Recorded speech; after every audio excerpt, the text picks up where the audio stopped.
And hello and welcome back, dear channel viewers, to the Bristol Sword Squadron. So today we've got a little something different. We were hoping to have some newer sparring footage for you to see by this point, but unfortunately, because the world is in total lockdown, we have been unable to do so. So what we thought we'd do instead is go back and review some of our older footage. I've got myself here and Sam. Say hello, Sam. Hello, Sam. There he is. Always a wit. If only his wit was as sharp as his sword. Oh, you knave.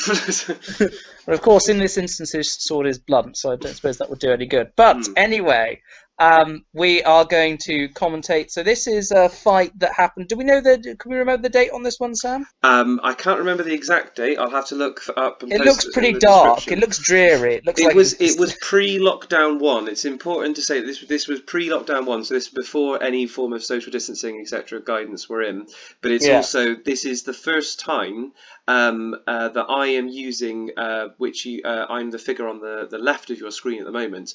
I'm using the Gymnasium bowl hilt saber from Black Fencer, and there is a review to that sword, which was a pre-review, an unboxing, an unveiling of it before it had been used, and this was the first time I got to use it.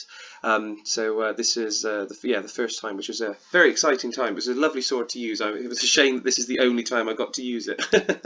So this is what we're trying to replicate here. We're not really sure what we're doing here particularly, because this is, as Sam says, this is before lockdown, so this is really before we'd had the opportunity, or really the enforced opportunity, to actually sit down and really work on the fundamentals and the basics of our Sabre system. So this is sort of just playing around with a range of British 18th and 19th century Sabre systems using roughly Victorian swords. So I think we'll probably just take it away. Don't you think, Sam? Of course, and here we go. Okay, so salute, which is lovely. People should salute. Not enough people do in HEMA, but there you are. It's very polite to salute. Okay, so we're making the cross. If you want to pause there for a second, Sam. Of course. So one thing that is sort of talked about a lot in British military and just British swordsmanship in general, which is what we work from, is this concept of the crossed swords, finding the crossed swords. And it's essentially having your sword between the sword of your enemy and your own body. This is a fundamental concept within British military swordsmanship. What it essentially means is that you're safe in that moment. Your enemy cannot hit you in the plane in which your sword already is. So in order to attack you, they have to either move themselves out by disengaging and taking another line, or they have to feint doing that and move you out of that line so they can attack you. So this is a fundamental concept, and it's something that we do with varying degrees of success through this sparring clip. But I thought that'd be an important point to note. And also to point out that we do most things with a varying degree of success. That's true. Although apart from this video, which seems to be going lovely. Lovely, yes. Okay, so that was just an attempted snipe at the hand. Hand's, of course, very open target. Even with something that was quite effective like a bowl hilt. So what was that? Can you go back on that hit? Yeah, of course I can, yeah. I was chatting and didn't see it. So there's the hit again. So if I go back a little bit more, then we can see that a little bit. So we're finding that true cross. So snipe for the hand. Pat down an attempted thrust. Okay, so that was essentially a cut 1, and what Sam did was he went into a sword arm protect. So I think what happened was it was sold more as a cut 2, which the sword arm protect would be a decent defense for, but actually turned into a cut 1, and so hit on the portion of the head that wouldn't be defended by that particular guard. And is that your take, Sam? Or and to evaluate my own performance from that, I would say that the guard was slightly higher. One thing that I personally have seen for myself and watching back on these videos is that I always I don't necessarily hold my guards high enough to give to afford myself the protection that I need. So that's something that, as a fencer, I will be kind of thinking about when I get back into the game a bit more. So, Yep, it's a very it's a valuable note to take away, and hopefully we'll be able to put some of those into practice soon because we're hopefully going to be able to do some sparring relatively soon if fingers all crossed. things go well. But yeah, so that was a decent first engagement. Should we carry on? Yep. Okay, so it was kind of a lazy parry by me. One of the things about, if you pause there for a second, Sam, Of course. one of the things about this 3 bar that I've got is because it's got a very, again, we have done a review of this, so if you want to see the review, go and see it. You'll if you've watched it, you'll know that it's not an entirely positive review. But one of the things about this 3 bar is because it protrudes so heavily on the right side, really a lot more so than a historical 3 bar would do, or certainly an infantry officer sabre of the same period, which is what I bought it to sort of represent. Um, I'm not turning my hand fully into a tierce and turning the knuckle bow outwards as much as I should be doing, because I know that I'm safe. So this is a bit of laziness on my part. It's fine in a sense because the weapon does protect me there. But if I was using something that had just a knuckle bow, say, or even just a crossguard, for example, then this wouldn't be protection enough. So it's even if you are using a more protective hilt, it's always a good idea to fence as if you didn't have it, because one day you might not. Shall I carry on? Yep, press on, press on. Okay, should we reevaluate that? Because I didn't Yeah. quite see what happened there. Here we go. I think it's when the engagement starts. Yeah, okay, so Sam's in a high second, I'm in a sort of tierce. Okay, so that was cool. So the thrust came in there. I sort of intercepted it in a kind of in a circling manner, passing through preem into a kind of low preem, sweeping it out to the side, and then responded with I think it was just a cut 7, wasn't it? Yeah, no, definitely. Yeah, I mean, I can play it again just to be We sure. might as well see it, yeah.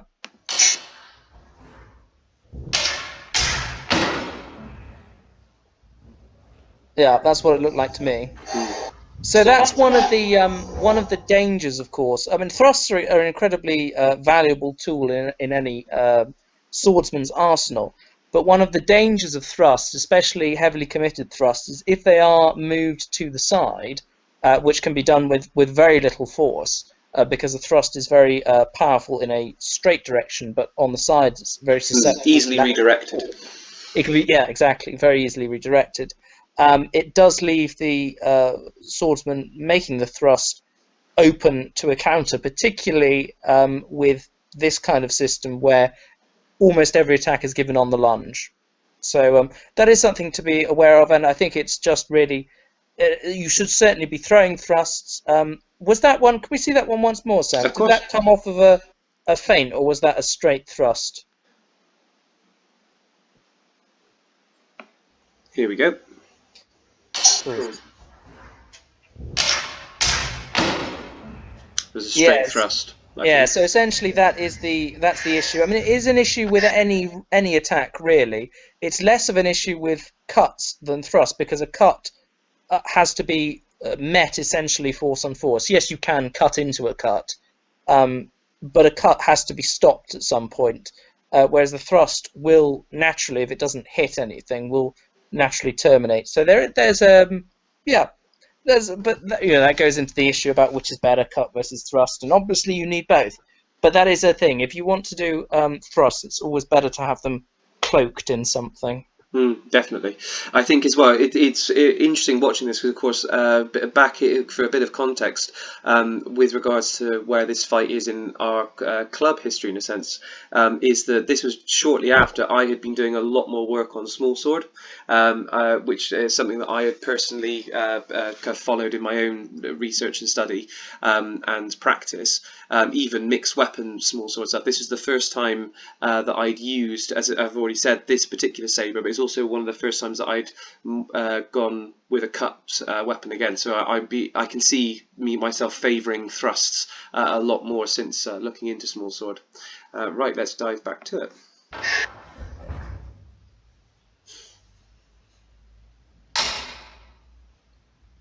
Okay, so that's the sort of rising cut. That was a hit there. I'll just go back. So So what I was attempting to do was draw Sam out by using a sort of rising back cut. They're called manchetta in some systems. I think Alfred Hutton calls them that because he was quite influenced by Italian swordsmanship. But it's essentially just a cut with the back edge. Most sabers of this period have a sharpened back edge. This wasn't really meant to do anything other than provoke a reaction, which it did. I just wasn't quick enough to respond it on is that worth one. saying though that your offhand does come to pat away the, like you can see here. I don't know if my mouse is visible on this, but you can see here that you've gone to pat away my thrust. I think it just didn't come down quick enough No, well, to yeah, get that one. I think the irony is that I moved the sword in the wrong direction as I was trying to circle down and onto it. Whereas if I flicked back up into Tierce, that probably would have deflected it much better. But there you are. That's a instance of where a thrust landed perfectly well, Hmm. even without a second intention. It was a sort of just a straight thrust again, but worked that time.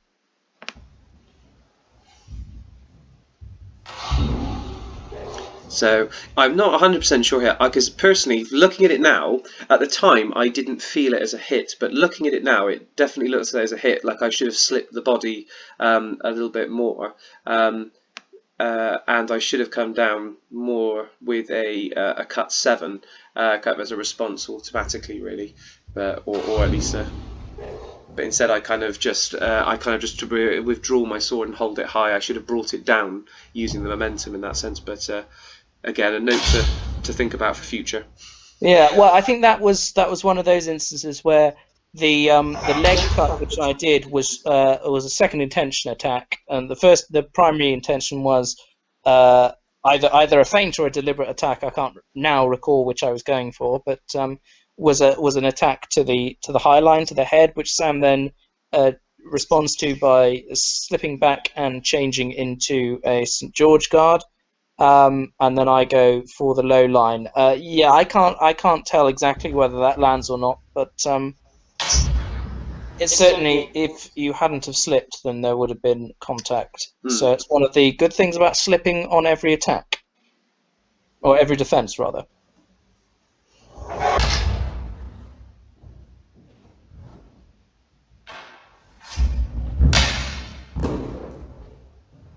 There we have a. So Hits this the is shoulder. yeah. So if we pause there for a second, Hmm. this is one of those instances. This is one of those times where I have found through experience that I have to do something slightly different to that which is advised in the manuals. And this is because when facing Sam, I have a relatively significant reach advantage. I'm 5'10". Sam, how tall are you? 6'3". 6'3". So there's about a 5-inch difference in terms of reach, and Sam tends to retreat quite a lot after giving an attack. So I found that I have to Push press the in, and advantage. yeah, I do. I have to push in, Hmm. usually by stepping in, which is contrary to what a lot of British sources will tell you, which is to focus exclusively on giving the attack on a lunge and then recovering.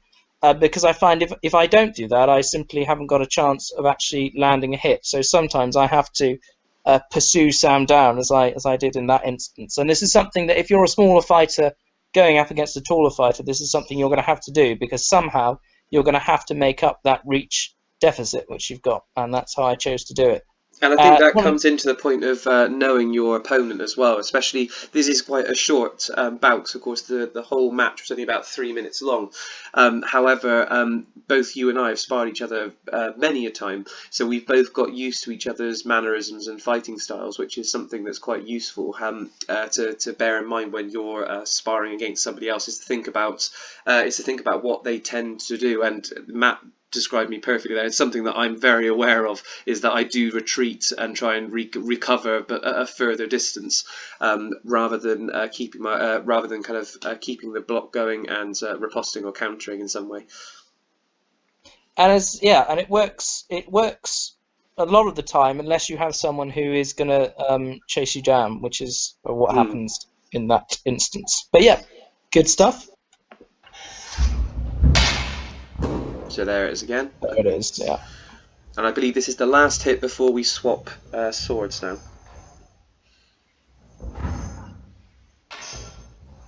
So there's that crossing of the swords again, which keeps you safe.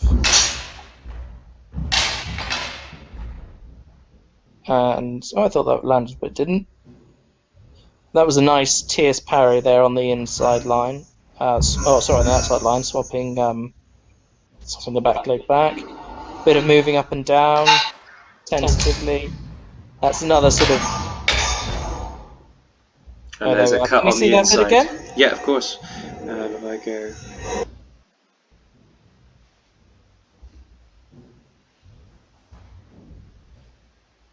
Hand on the hip, so you know I'm in business. So usually I know when the death strike is on its way. So it's another, yeah, there we are. And again, chase down on the inside and the outside. Yeah, and that's the end of this small bout. So here we swap, just because this is the first time that Matt as well was going to be using the bowl hilts to give it a bit of a review as well. So here we are. Salute up, lovely. On guard. So here I've got the hilt out extended. And there we are. So you see, that's it. Going back to what I was talking about earlier. If we pause there for a second, Sam. Of course. The bowl hilt being a symmetrical design, and I think, it's actually smaller than the 3-bar on the right side.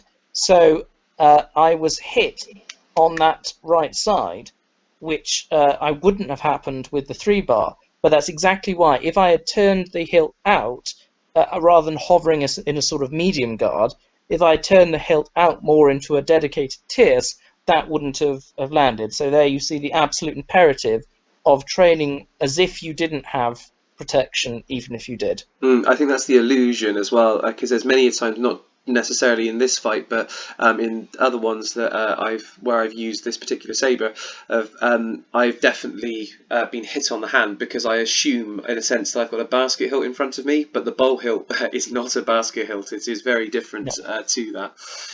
But yeah, so here I'll just play that a little bit again.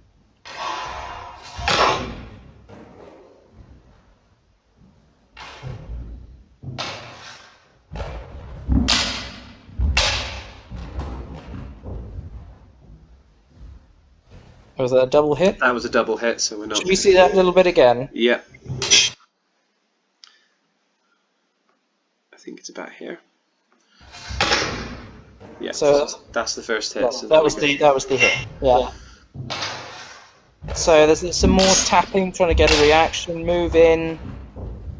Okay, so it was a hit on the down, and then what happened there was I made the hit, and then Sam did what's called a sorry, the cheat. word's completely gone. Sam made what's called an afterblow, which is essentially, excuse me, in fencing we divide it up into beats of time, and the afterblow rule is essentially if you hit your opponent, they have 1 beat of fencing time with which to hit you back. Now, depending on your rule set, that might, if you're fighting for points, like in a competition, for example, that might mean that you get 3 points and they get 1 point. It might mean that you would have got, say, 3 points for a clean hit, but if they hit you with an afterblow, it can take off 2 of those points. It just depends on the rule set.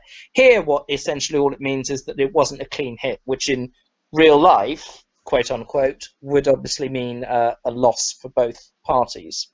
And it is worth saying that just because we don't put up the rules that we follow, in a sense, with our matches, and this is a good opportunity for us to say, when Matt and I spar, in this particular one, we're doing first we're doing to 10 in a set to 10 hits, not each, but the first 10 hits and then stopping. Because we found that was a really useful system to do while sparring, because it encouraged much more focused and better practice, because we weren't finding that we were being completely drained and sloppy towards the end of what would be a longer bout if we were to do the first to 10, for example. So that's why you'll see I make a gesture with my spare hand to basically just say kind of like no hit. We don't count that as towards our first 10 hits in a bout. And you'll see that in many of our videos, if that happens, that either myself or Matt will gesture with the left hand say, or just to say that wasn't a hit. So that's how we've been running our training sparring. So I'll just get back to it.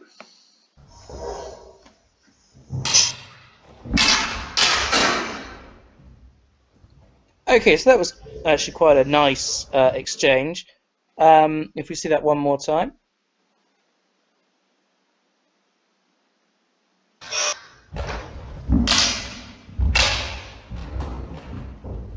This is the double. That was the double. Yeah.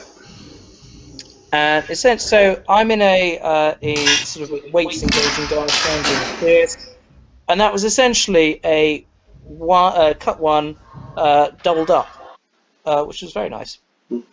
It's a very simplistic technique, but it works a lot of the time.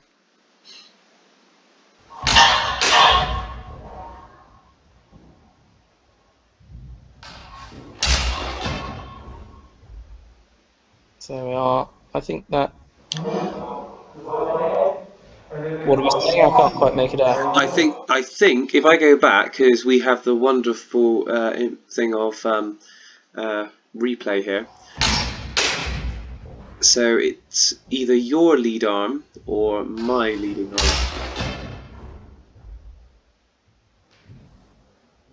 arm. I think you're questioning whether you were hit on your arm, which I don't think. I mean, I can go again. I don't think either of us were necessarily hit, and if it was, I don't think it would have been a cut. This is, of course, being the problem when you're wearing so much padding.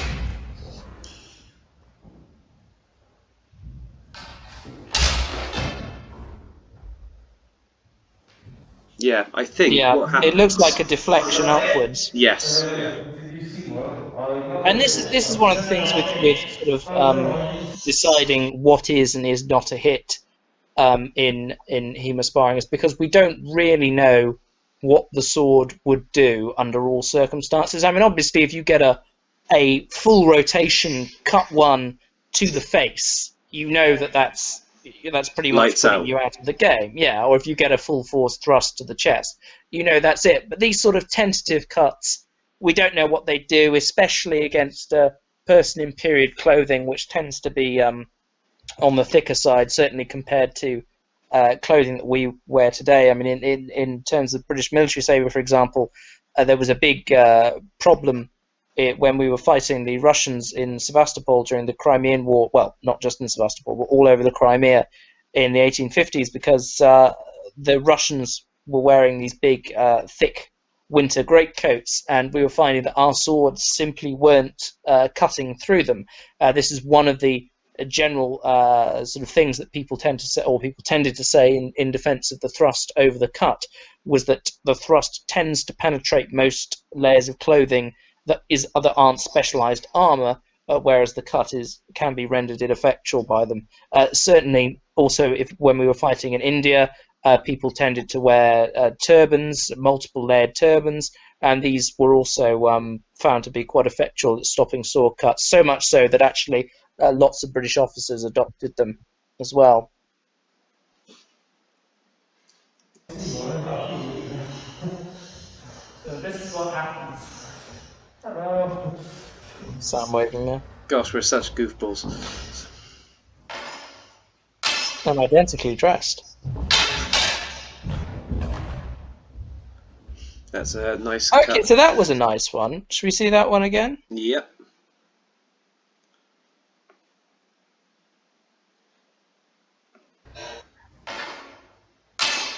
Okay, so there's some beats again. They're just designed to draw reactions. So Sam goes for a cut 7. Can we just go from that cut 7 again?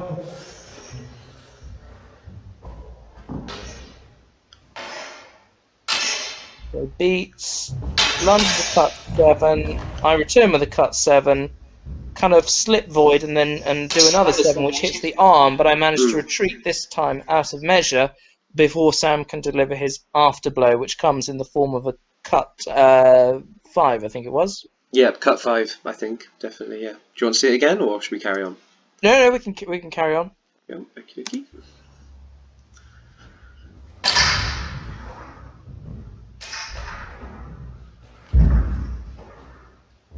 There you go, just a clean thrust, me not reacting quickly enough, straight to the chest. Very nice thrust. Yeah, and that shows sort of, the how a technique can work or not work 1 minute and work the next. It's very different things. I literally seize up because I don't know how to react to it. Because Matt hasn't done a particular amount of thrusting. I call you a very good stance there, but this is and you can see that I've kind of seized up, and rather than relaxing my offhand, which I could have used to pat the blade away, or I could have just brought my sword up, to be honest, to then block in the way that Matt has done previously in this match, and then come in with my own cut. In a sense, could have been something I did, but in the moment, as this is why we train. In the moment, I seized up.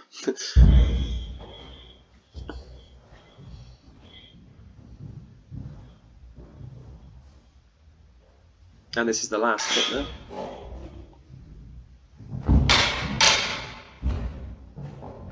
So you saw there, I caught the cut in a tierce very low down on the guard, but it was a very nice turned out tierce. So I learned from the mistake. There you go.